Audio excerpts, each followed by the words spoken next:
ऐसे क्षेत्र जो हॉटस्पॉट्स, क्लस्टर्स, कंटेनमेंट जोन्स में नहीं आते हैं और जिनमें कई गतिविधियों की अनुमति दी जा रही है, वहां सावधानी बरतना है और यह सुनिश्चित करना आवश्यक है कि छूट वास्तविक परिस्थितियों का सही से आंकलन करके ही दी जाए। ग्रामीण क्षेत्रों में कई आर्थिक गतिविधियों की अनुमति दी गई है, इसलिए जिला अधिकारियों को उद्योग समूहों के साथ सहयोग से राज्य के भीतर ही मजदूरों को उनके कार्यस्थल पर स्थानांतरित करने की व्यवस्था करनी चाहिए। इससे न केवल आर्थिक गतिविधियों को गति मिलेगी, बल्कि मजदूरों को रोजगार के अवसर भी मिलने लगेंगे। इसी प्रकार बड़ी औद्योगिक इकाइयों और औद्योगिक परिसरों के संचालन पर उन्हें विशेष ध्यान देना चाहिए। खासकर ऐसी इकाइयों के संचालन पर ध्यान देना चाहिए जहां मजदूरों को परिसर में ही रखने की व्यवस्था हो। इससे आर्थिक गतिविधियों को गति मिलेगी और मजदूरों को लाभकारी रोजगार प्रदान करने में भी मदद मिलेगी। उद्योगों के साथ कृषि और मनरेगा गतिविधियों के माध्यम से भी मजदूरों को रोजगार देने की संभावनाओं पर कार्य करना होगा।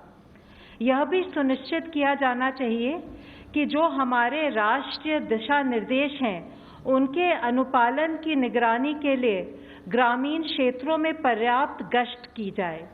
जिलाधिकारी निगरानी के लिए पुलिस, पंचायत अधिकारियों का, राजस्व अधिकारियों इत्यादि का सहयोग ले सकते हैं। इसी प्रकार वे मजदूर जो राहत शिविरों में रह रहे हैं, उनके लिए उपलब्ध सुविधाओं का, जैसे भोजन की गुणवत्ता आदि पर अधिक ध्यान देना चाहिए। यद्यपि स्थिति चुनौतीपूर्ण है, लेकिन इस प्रकार के मुद्दों को संबोधित किया जा सकता है। राज्यों को यह भी सुनिश्चित करना जरूरी है कि अब जब मेडिकल टीमों के माध्यम से सामुदायिक परीक्षण यानी कि कम्युनिटी टेस्टिंग की जा रही है, तो मेडिकल टीमों को पर्याप्त सुरक्षा देनी चाहिए।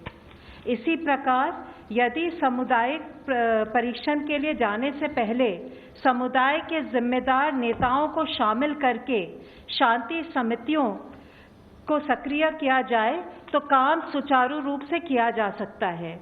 इसी प्रकार के प्रयास से कोविड-19 के परीक्षण, उपचार और अन्य संबंधित पहलुओं के बारे में जो लोगों को जागरूक बनाकर उनमें फैली भ्रांतियों को दूर करना है, उसमें हमें मदद मिलेगी।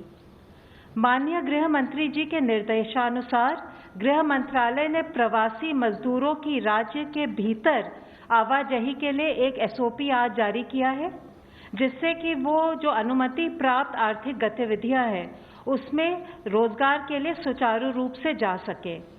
इस आवाजाही में सोशल डिस्टेंसिंग इत्यादि का सख्ती से पालन किया जाना है। सभी राज्य सरकारों को और केंद्र शासित प्रदेशों को इस SOP के क्रियान्वयन के हेतु निर्देश दिए गए हैं। धन्यवाद। ICMR representative please. हमने अब तक 3,86,791 टेस्ट किए हैं, 3,86,791। उनमें से कल के दिन में 37,173 यानी 37,173 टेस्ट हुए। उन टेस्टों में से 29,287 टेस्ट, अब ये लैब की संख्या हर रोज तो बढ़ते जा रही है, 194 लैब्स ICMR नेटवर्क में हैं, उनमें हुए। 7,886 ये प्राइवेट सेक्टर में कल काफ़ी ज़्यादा टेस्टिंग में इम्प्रूवमेंट हुआ है, 82 लैब्स में हुआ है। Health ministry representative please. अब तक 2,231 people they have been cured, and which takes our percentage of people who are cured is to 14.19%. कल से टोटल अब तक 1,334 केसेस नए आए हैं और टोटल कंफर्म केसेस की संख्या 15,712 है। लास्ट 24 आवर्स में 27 नई डेथ्स रिपोर्ट हुई हैं, which takes our total death toll to 507 death so far. जैसे कि मैंने आपको कल भी बताया था, माहे इन पुडुचेरी और कोडगु इन कर्नाटका में पिछले 28 दिनों से कोई केस नहीं आया है। इसके साथ ही अगर आज का डेटा देखें तो 54 ऐसे एडिशनल डिस्ट्रिक्ट्स हैं beside the 2 above districts in 23 states and union territories जहां पिछले 14 दिनों से कोई केस नहीं आया है। इसमें 10 नए डिस्ट्रिक्ट्स इंक्लूड हुए हैं। वह डिस्ट्रिक्ट्स है गया और सारण इन बिहार, बरेली इन उत्तर प्रदेश, फतेहगढ़ साहिब रूपनगर पंजाब से, भिवानी, हिसार, फतेहाबाद हरियाणा में, कचार और लखीमपुर असम से हैं।